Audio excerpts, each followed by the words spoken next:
Hey everyone, it's me again. So, we should have done through number 5, right, on yesterday's assignment. So, today we're going to move on to things like number 6.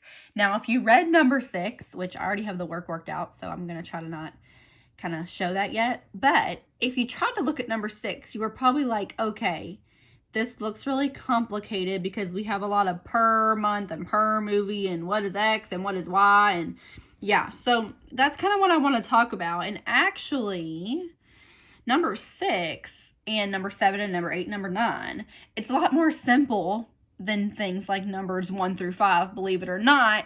It's just almost so simple that we make it complicated. Okay, so let me just go ahead and show you the work. I'm not going to work out the work with you, just because I didn't think it would take that much for y'all to be like, oh, yeah, I get it.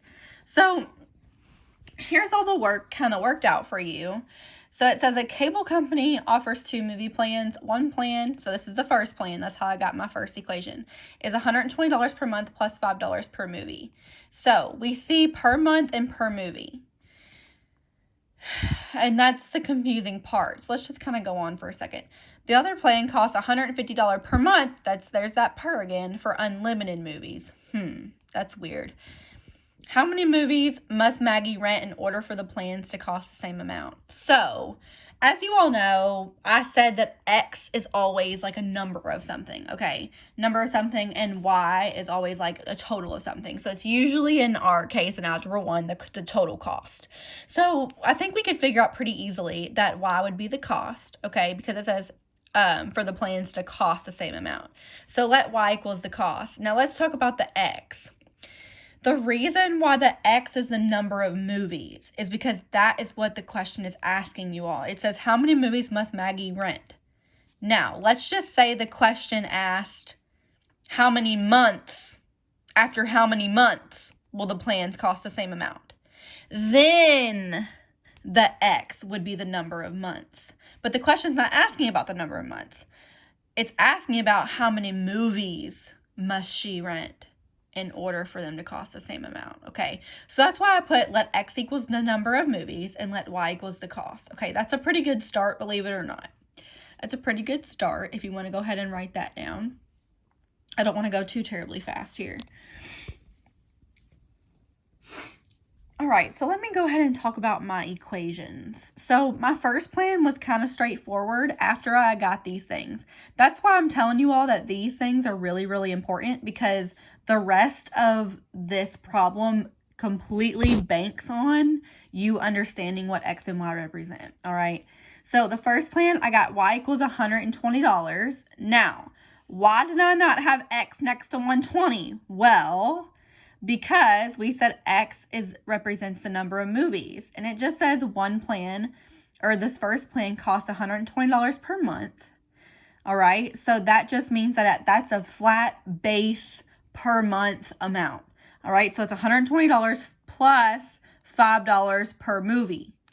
That's why I have X after 5. Okay, 120 plus 5X, and that's how I got my first equation. All right, let's talk about the second equation. This one's a little bit more difficult, even though it looks super simple on paper, but let's just go ahead and talk about that. It says the other plan, so that's why I put second plan, is $150 per month for unlimited movies. Now, that just means that the cost of the second plan is $150 per month, and that's it. There's no cost per movie. So, therefore, this equation would literally just be Y equals 150. Now, let me just tell you like a little tip, okay? And I know I'm like facing the camera and this is probably weird, but I'm sorry.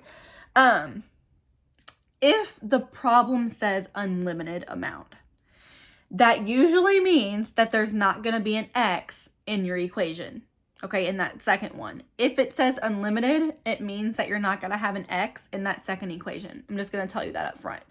And I wouldn't usually do that if we were in the class, and you know, because I always kind of want you all to figure out things for yourself and what means what and what words mean what. But under the circumstances that we're in, this isn't really ideal. Okay, so I'm just going to tell you that up front, that when it says unlimited amount of something, it's usually going to mean that there's not going to be an X value in that second equation, because it's just a flat rate of unlimited things. All right, so that's why my equation was Y equals 150. All right, now we have to figure out how to solve these things. Okay, here's the beauty in this. We already have what y equals. That's why I went ahead and starred this number. It's going to be super simple to put in an ordered pair because all we have to do is solve for x, and that's it. Then we have our ordered pair. So how I did that, let me go ahead and kind of circle this to show you crystal clear what's going on here. I would have circled this and put 150 in for this y. Okay, so I did 150 equals 120 plus 5x. Then I just subtracted 120. And this is just a beautiful two-step equation, you guys. 150 equals 120 plus 5x. Beautiful two-step equation. All right, so I got x equals 6.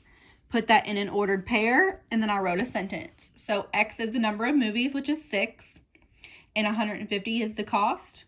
So I said after 6 movies, both plans will cost the same amount of $150. Okay, so if you have any questions, please let me know. Numbers 7, 8, and 9 are all pretty similar to number 6. So you're going to have one equation that is normal, okay, and one equation that looks kind of weird, like our second equation here, okay, like the second plan. So they're all pretty similar to each other. Now, I did make up these problems on number 8. No, I made up all of them, but number 8 and 9, my honors kids were like, you're literally ridiculous. Okay, but just don't laugh at me, please. And that's gonna be it. I think you all can do this. All I'm asking of you today is to send me pictures of numbers 6, 7, 8, and 9, and then the packet should be completed then. If you want to go ahead and send me pictures of all of the packet, if you didn't send me the first couple problems yesterday, that's okay too. All right, so let me know if you're confused or have any questions on Remind or on my email or on Google, please.